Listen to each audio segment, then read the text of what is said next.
Sagan. I am super glad to see all of you here, President of the Photography Council, and Photography Council, along with Program Suppliers, are the one that bring this presentation to you every month.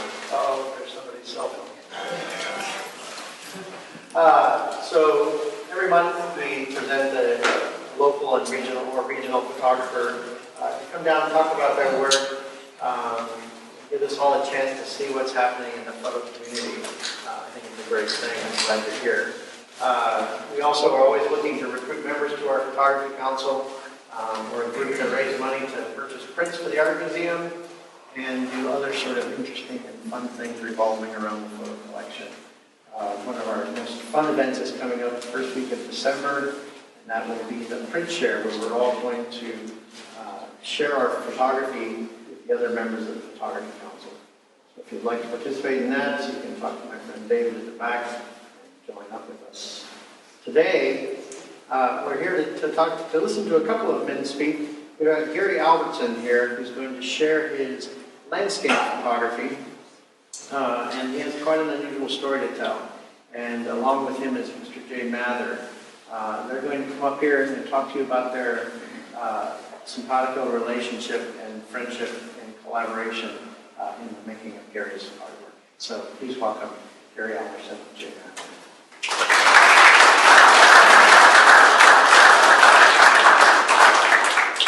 Thank you all for coming. Simpatico, that's not like that. That's good. Put it in that proud, that's not we are going to try to maximize our time here and do as much as we can within an hour or so. My presentation is a little abbreviated, but I wanted to just introduce you to how we two came together. And my career in photojournalism spans 40 plus years, 45 years. Beginning in Denver, moving on to Louisville, Kentucky, to Sacramento, and then retiring, moving to Oregon. It wasn't until I got to Oregon in 2007 that I began to take notice of Gary's work. He has a small gallery in this little town of Sisters. And I was very intrigued with his work because throughout my course of my career, landscape just wasn't part of what I did. It was people, stories about people, places, and events and issues and, the stories that photojournalists traditionally did were stories of the poor and nameless, not the rich and famous. So when I had a chance to meet Gary, it was kind of like, because shall I ask? So I asked for a friend of his, and it turned out it was very good. And Gary taught me more about landscape photography than anybody I've been around, just because he not only talks about photography, he talks about seeing, about your senses. His senses are so heightened because he has to depend on all the other senses more than he did his sight. And I find his sight is probably more keen than mine in many cases.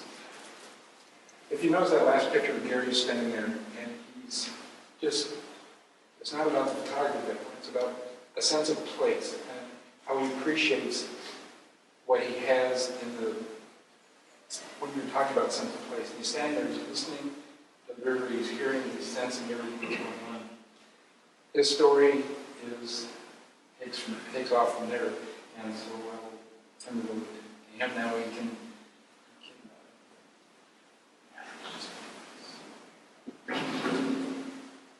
Anyway, thank you for being here. I'm very honored to be in this almost artfully holy building. And I lived in Portland for about 30 years before I moved over to Central Oregon. And being a member of the Art Museum, it was such a pleasure for me to come here. I remember it will stick with me for the rest of my life, going to see Degas' sketches in the basement. And it was just mesmerizing. I've never seen such committed strokes of an artist. But I'm 3/4 blind. I don't have any central vision. My target is gone. If I look over here on the right-hand side, it looks like there's no audience on this side. There's no one here. Everyone decided to stay on this side. Now, if I look over here, all of a sudden, all of the people that were here ran over and sat over. And so it's, my blindness is, it's like a game. I just I let myself play in it. And so to get back to my story is, I've had such a deep passion for nature that has been calling to me ever since I was a baby. We used to go over I grew up around Albany, and from a hunting gathering family, we'd go over to Central Oregon, especially around the Metolius Basin. And as a little tiny kid, I would just walk away from hunting camp, just walk down the Fort Lewis Road, attracted by birds and bees and chipmunks. I didn't know what was calling me, but I was just following.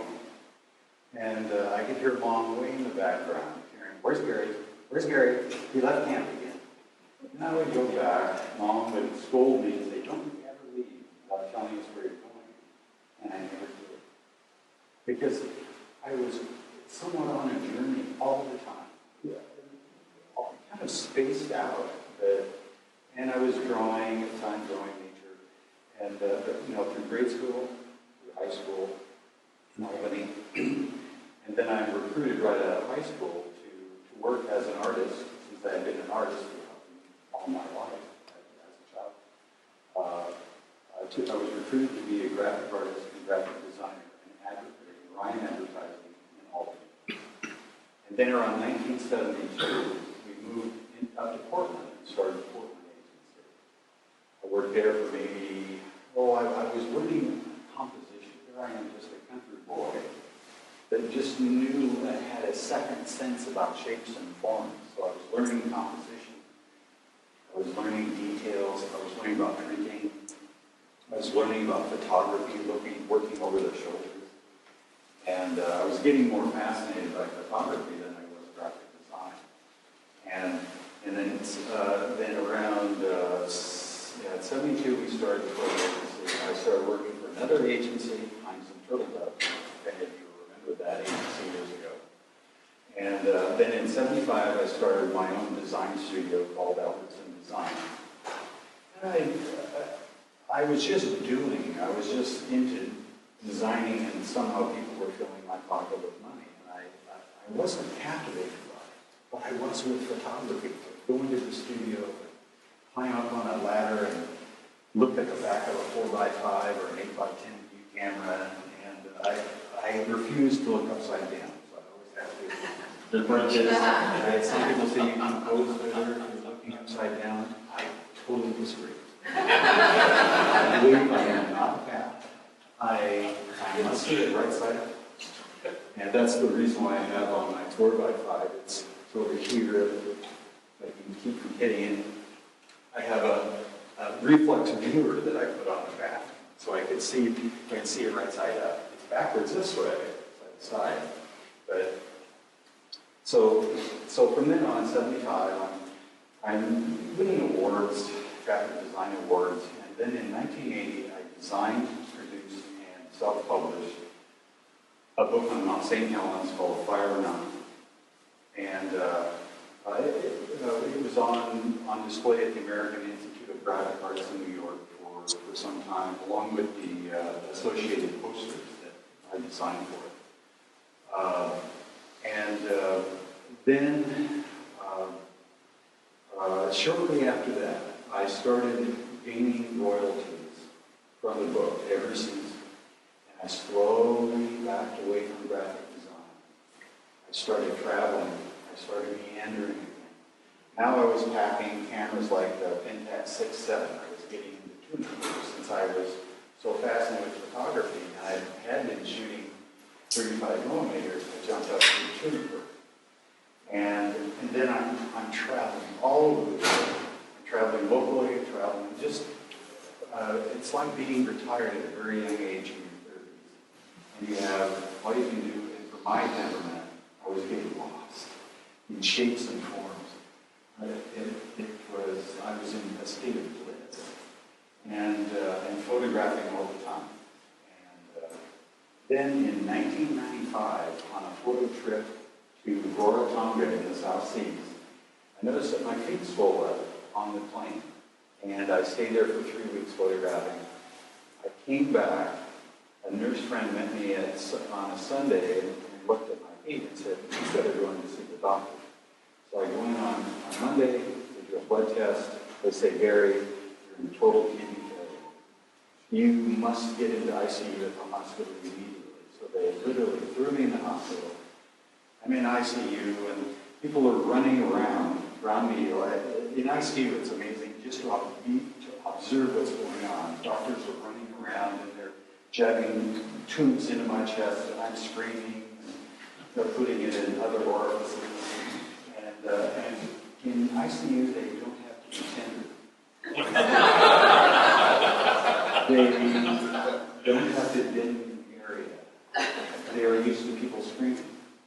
So I'm screaming, but then I still had enough of a light heart that I would turn around in between screaming and go, "You guys have the best toys." I've always been that way. I love going to the hospital. Actually, so all of a sudden now my life of freedom is totally shut down. Now I'm living off of a machine 3 times a week for 4.5 hours to clean my blood. And it was over. My life totally, the ideal life I'd been living for so long was gone. And then the doctor said, "Gary, you are an exceptionally healthy person for a human who has total kidney failure." And so 6 months later, my sister stands forward, donates her perfectly matching kidney. And after the operation, I remember it took about 2 days to get over the fog of the operation. And it was really odd. And here I'm adventuring. I've got my tree that I'm walking around the hospital with my robe on. I'm going everywhere throughout the hospital. Unfortunately, I didn't have cameras with me. And I had tubes hooked into me and drainage bags. And I realized it was very, very interesting sense is to realize I had been running off of 7 cylinders most of my life. And the 8th cylinder just kicked. I could hear better, I could see better, I could smell better. All my senses had just been bumped up in units. And I was, for a person who was already using to be giving me 20% more of it, it was amazing. I was the most happiest human on the planet. And I could write for days and days about what that sense is and you say internal enlightenment of the body of your senses. So all of a sudden now I'm back in the woods again. Now I'm back traveling. I'm reborn. Totally. Better than ever. And so I'm into 4x5 film. And I really have found my joys in 4x5. Because I always have been a kid who never looked at one thing. I looked at it all. All of it. The sense of the all of an image was, and I needed all depth of field. I needed to be able to capture everything in the scene. And so now I'm doing this. Now I'm truly in love again. But now in 1996, when they did a workup on me for the surgery, they also had me checked out through a lot of different functions. And at KCI clinics, since I had the transplanted HSU, they diagnosed me with pigment dispersion glaucoma, which is a rare form of inherited glaucoma. And I didn't think much about it since at that time my vision was excellent. And they gave me eye drops to take. And I went along, then around 2002, right when I bought the Sisters Gallery and Frame Shop to frame and display my own images in that area in Central Oregon, I noticed the first part of something was missing in one of my eyes in the center point. Because I could be looking at something, and all of a sudden I could turn my head, something's there. And it was just much smaller than, I have much major loss So I let it go, it started getting worse, and around 2009, it was at the point where the doctors said, Gary, you have to have a trabeculectomy, which is, because they were now was on the highest, most powerful trio of medicines to bring the pressures down. And I waited for a while, because I was afraid of anyone putting a scalpel into my eyeball. And doing anything with it. And with it, they had a slit and they put all of lead. And they suture into that piece of skin and then it kind of burps out extra pressure. And that process really scared me. So I almost waited a year until I finally was losing enough vision. I couldn't drive anymore. I couldn't run my gallery anymore. Two friends, luckily, Dennis and Helen Schredling, came into my life right at the perfect time to take over my gallery. So here I am feeling great self-pity because, again, I thought my photographic life was over. Because I was losing so much eyesight. And I couldn't drive. I couldn't do a lot of functions. I was working as hard as I could to adapt to it. And so we had the surgery. About a year later, I remember not photographing at all for a year and feeling terrible because what had been my source of life, my calling, was going to be ending. One day I took my 4x5 out. I had been accumulating. I hope I can not blow people's ears out if I move around with this mic. But I've been accumulating all kinds of magnifiers. I'm a master at this now. I have so many different types of it for different uses. And I finally gotten into the one, that magical little tool with 15 power by peak. And I took the 4x5 out. I walk along the toilets. And I'm working really hard to see the numbers, the f-stop and the shutter speed. And sure enough, with my memory banks as a graphic designer for many years, I know what letters are. I can't see it. I can't read. I can't read anything, but I can recognize it. So I can 16, 32, 45. That's easy. I can go 45. Or you remember the drill method going perfect. And it's this purpose. I was all of a sudden, I'm reborn.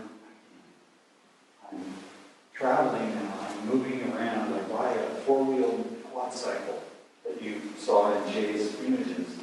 It's a recumbent with 4 wheels. And I'm pedaling all over the valley in the Metolius River Basin.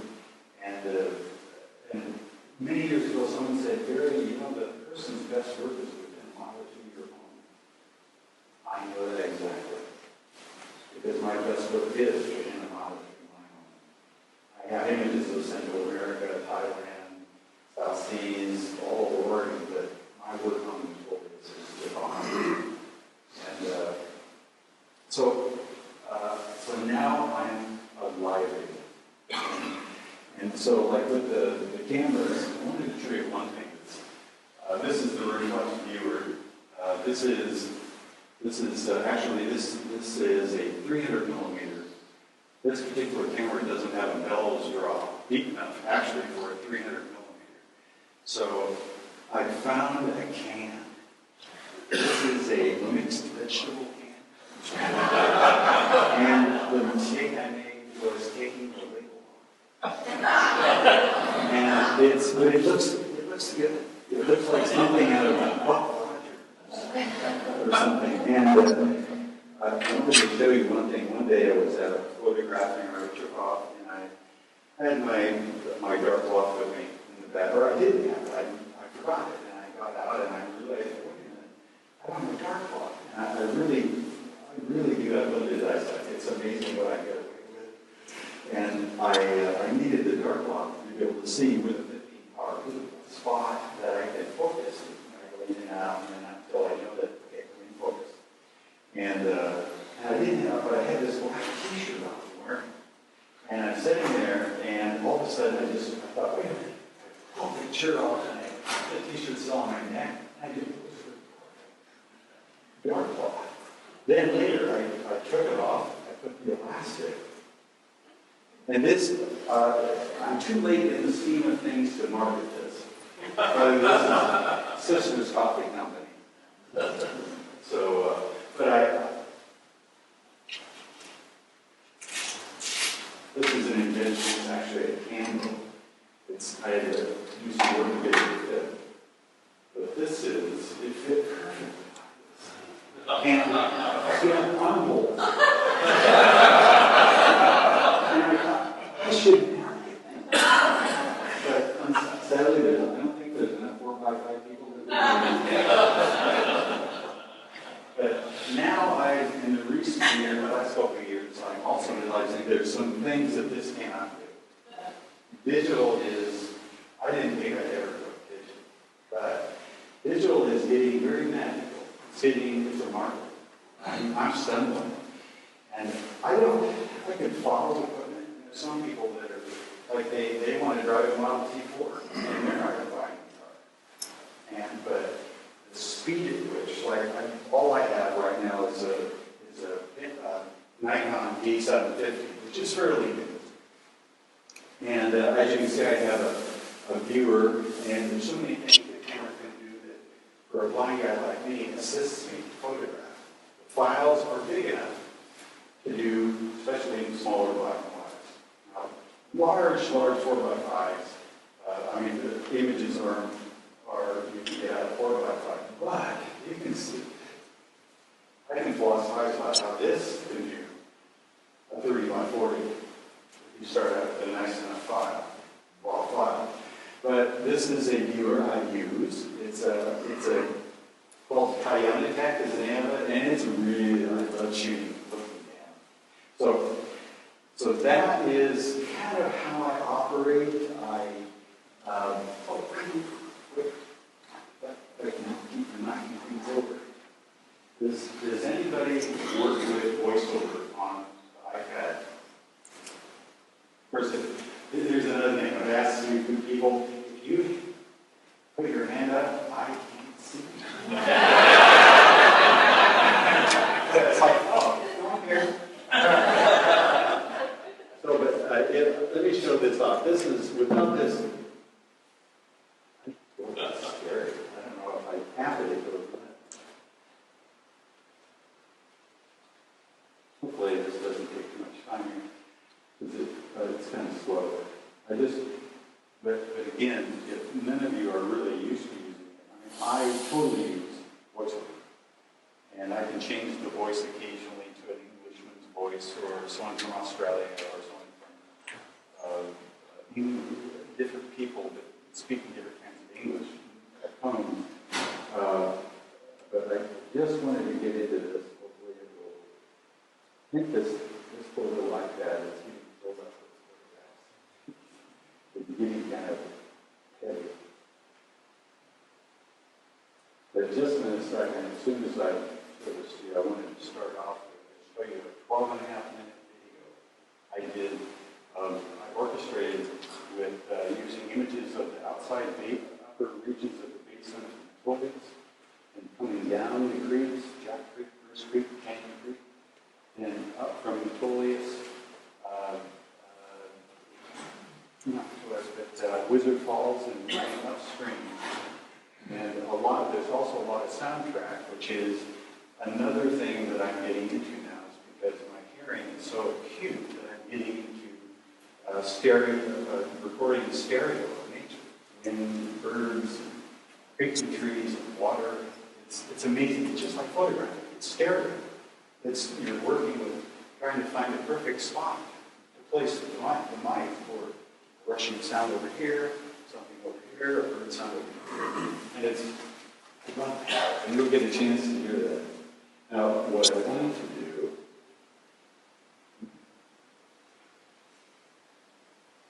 I'm just going to guess at this, but this is just an email from someone. Voiceover on. Mail. I talked with you before about the informational kiosk for the City of Sisters asked me to work on. It companions with all the deadlines I am facing. I don't have time to do an accurate scaling of this kiosk pedestal and components. Voiceover off. But if, for me, this is an invaluable tool. I use it all the time. It's how I do my research. It's how I read. I mean, I don't read. Someone talks to me. And, but highly recommend it. It's fun to play with, too. So, if we're ready, let me move this out of the way a bit. Thank you, Jay. We're ready?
led ader tronen.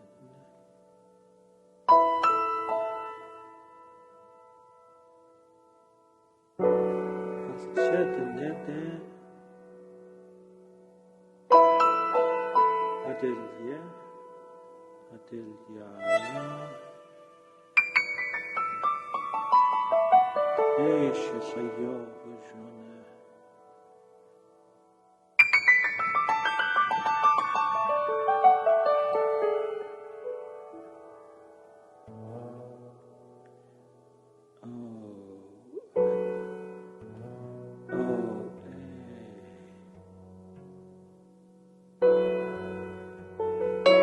شبنينا دائل يالا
Thank you.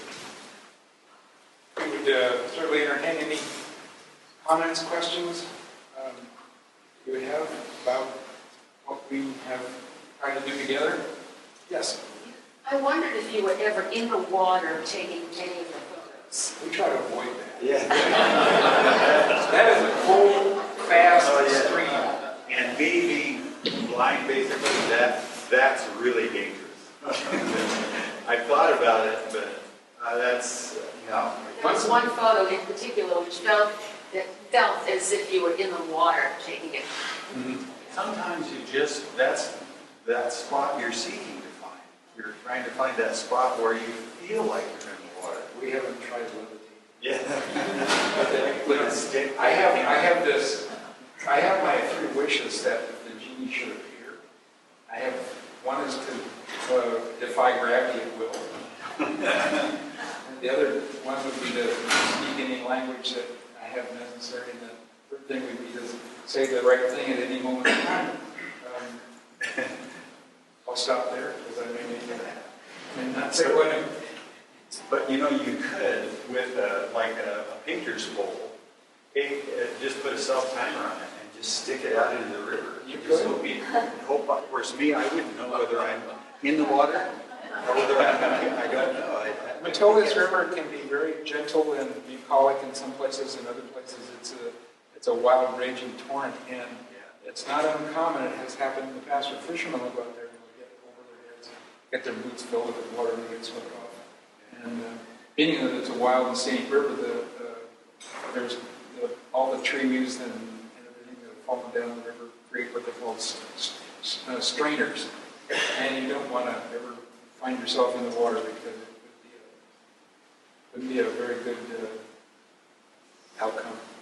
We lost a fisherman last year. He just stepped into a deep spot, and with all his boots and equipment, and unfortunately his wife was sitting on the shore watching it all happen. So it is a dangerous river, no doubt, but beautiful. It can be it's a wonderful place. It's a magical spot. I go out there quite a bit. Just go.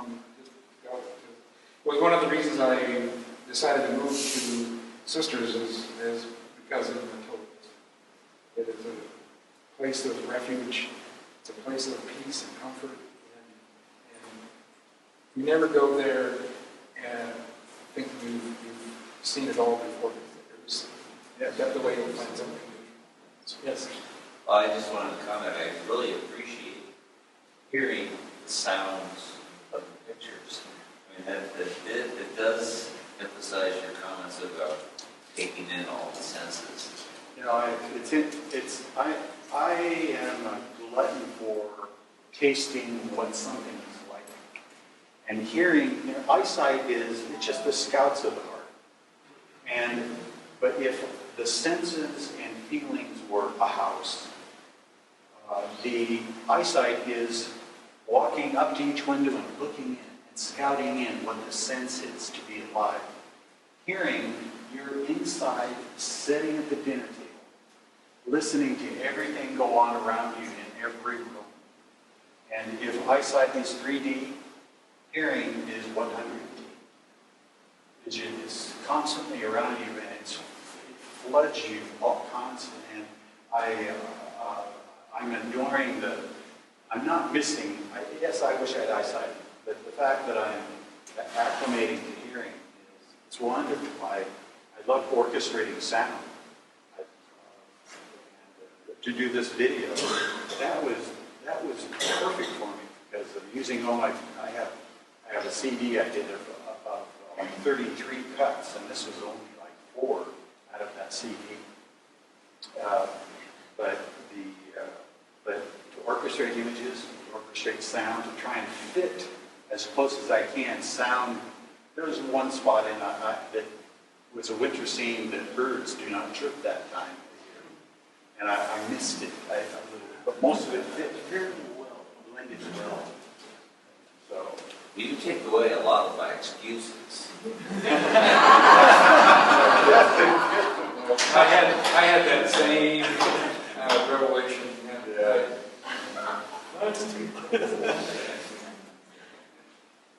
Yes.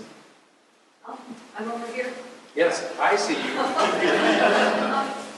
I'd like to say you're a real inspiration. Not only have you not let the turkeys get you down, but you've taken each physical setback and let it advance you in your endeavors. And I could speak a long time about the philosophical things of my life. I'm making that much deeper. I could spend an hour talking about what my life is, personal life is, the physical things that happen in my life, the things that are humans. I used to be a very stubborn German Norwegian guy who didn't laugh a lot and who didn't like to be with people. I've learned one of the gifts of going blind is that my friends have come out of the woodwork. And I've embraced them because they're helping. I've learned to enjoy and to love people that I didn't before. And if I trip and fall now, I laugh. It's hilarious. But if I bump my head, which is often, I laugh. And so I would like to talk more to people about, to anybody with a handicap, but it's just how you participate. I think you have to have a love of something that drives you around you. And it'll always be there, my blindness, but I can't let it get me down. I have to let what my love is of life to keep it going. Then this is just nothing, really nothing. But I miss driving. I really miss that. And then my question is this. I was listening to you and looking at your pictures and thinking of Matisse and Degas, who both, as they became older, were losing their eyesight. And it really affected the paintings that they did. And to me, they just became magical. That was the point where their work was transformed. And I'm wondering if your loss of eyesight has changed your artistic vision. Yes. In a real concrete sense. It's matured my photography. And you could say I see as Monet painted. Nothing is ever in focus. Everything is kind of a blur. And so you're kind of free? Pardon? So you're kind of free. Yes. Sometimes it's like falling out of a nest. You got to learn how to fly. And if I have fallen out of the nest of life enough times, that I just have a bigger desire to fly than I am to stay grounded. And it's slowed me down. I did one video shortly not too long ago. I called it, I talked about, I don't know if it's on YouTube or somewhere, but I talked about the pleasure of slowing down. It's forced me to slow down. I can't walk as fast as I can't physically walk as fast. I have to wear boots all the time now. It's real easy for me to turn my ankles because I can't see rocks very well.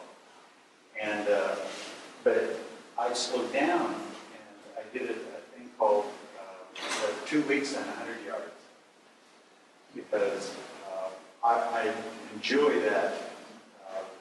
You could say isolation within short space now, and I can find it. You just have to go over it back over and over and over again. Then I see it. And one quick thing is how I photograph. I have a very good memory of shapes and forms.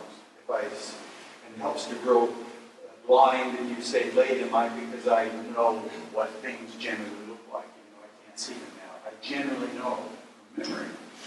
And if I walk up to a scene on the river, I'll walk up and I'll say, oh, there's the tree. Yeah, I can't see the bark on it, but I know there's the shape of the tree at this angle. And I'll walk over, there'll be a brush over here, and I'll see it. And then as soon as I walk away, I can't see it anymore.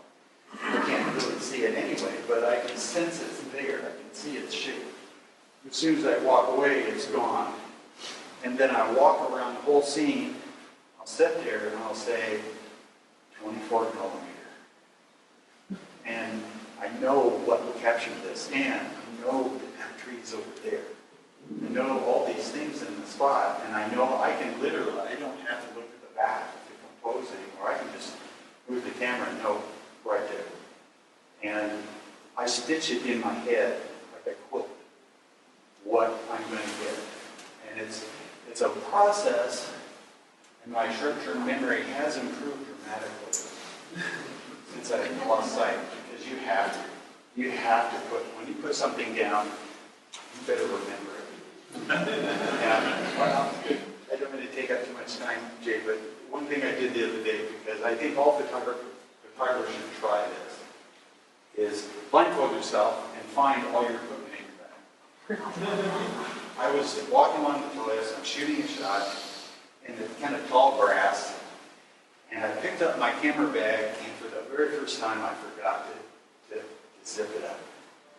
And all the gear, all the lenses, the body, the filters, little things, all kinds of shapes fell into the tall grass. And I'm standing there going, shit. And I get on my knees and I start feeling for every little shape I can find. And every time I find something, I put it back in the bag exactly where I had it before. Until I got to the point where I go, that's cool.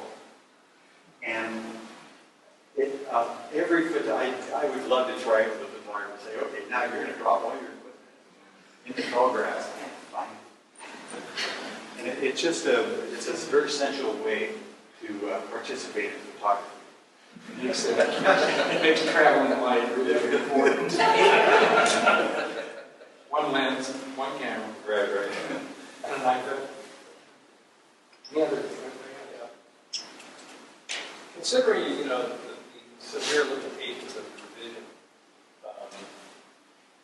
how often are you surprised by the result?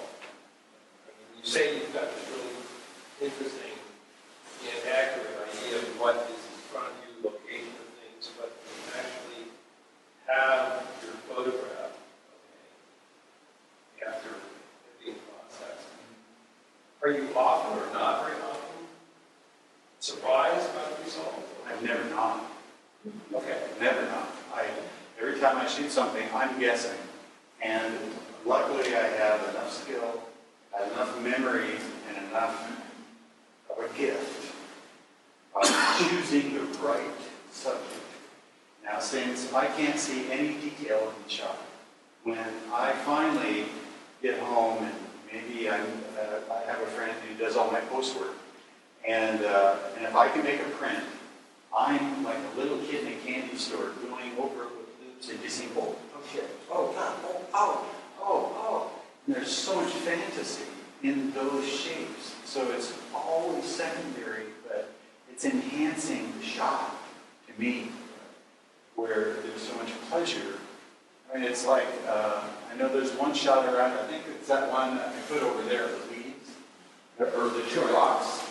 And I called it the duet amongst an audience of people. And those leaves are just staring, when I finally got the print, and I'm just going over it, going, wow.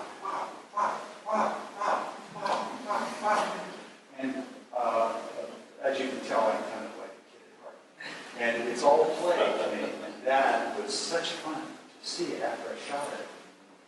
And Can you see well enough to?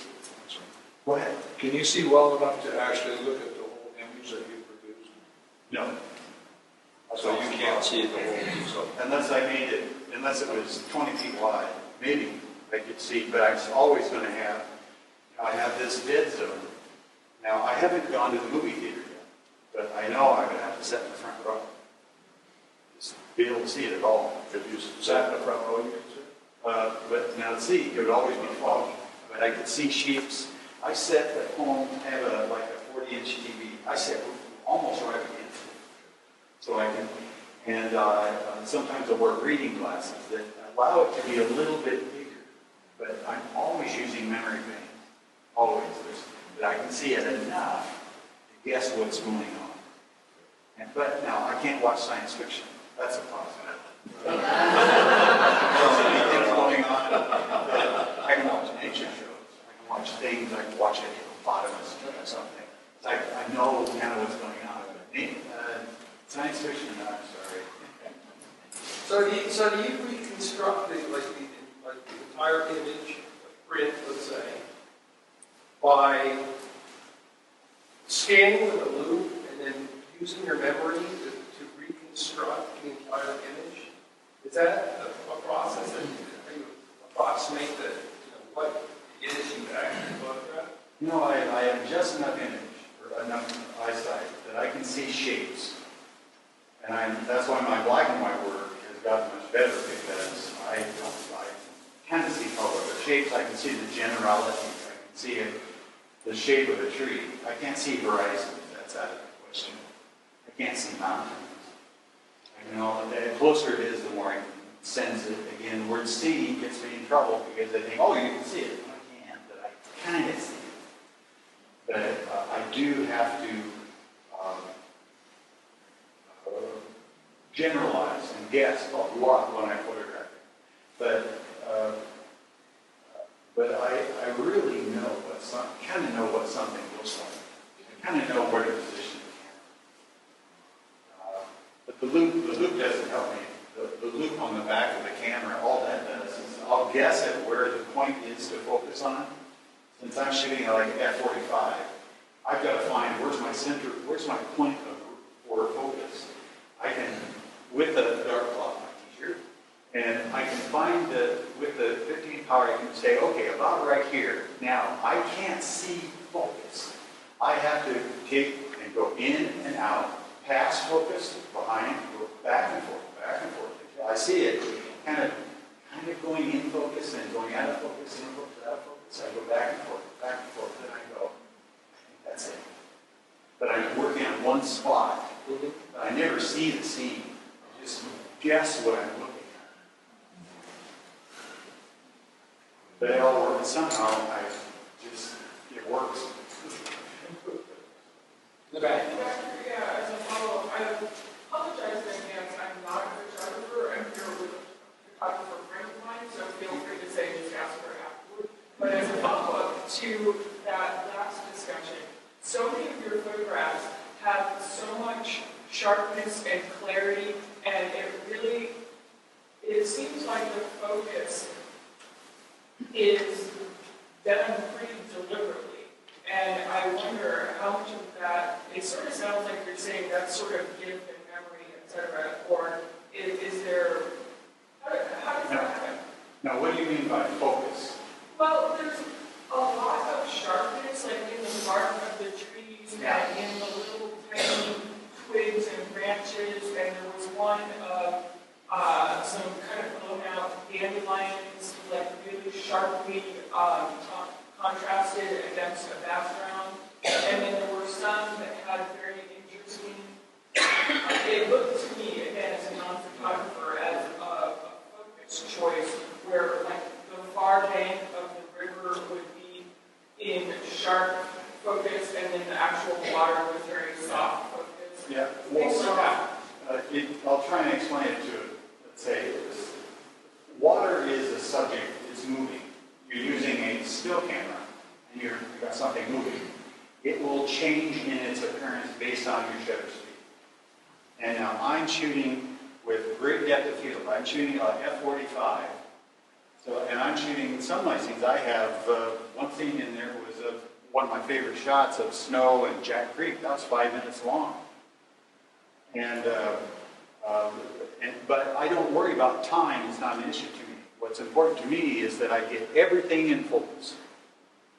Select focus is very popular today. The beauty of that camera is where everything's in focus. That's the intention.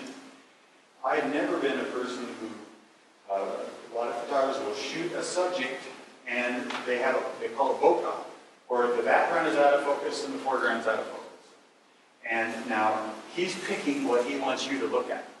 Me, I want to see everything and then put it in a print and say, then you choose what you want to look at. I don't want to do it for you. You choose, because I want you to see what I see. And then you roll around the picture and go, wow, that's interesting. So focus is what, if everything is in sharp focus, that's my intention all along to do that. Okay. Well, it certainly works. Yeah, that's great. Thank you all.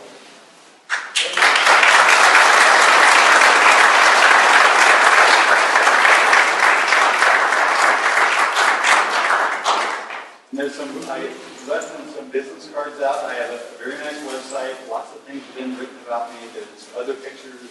I wish I could show my pictures of Mexico, Thailand. But, you know, that's why I don't have all day long here. I think, you know, it's really important. So thank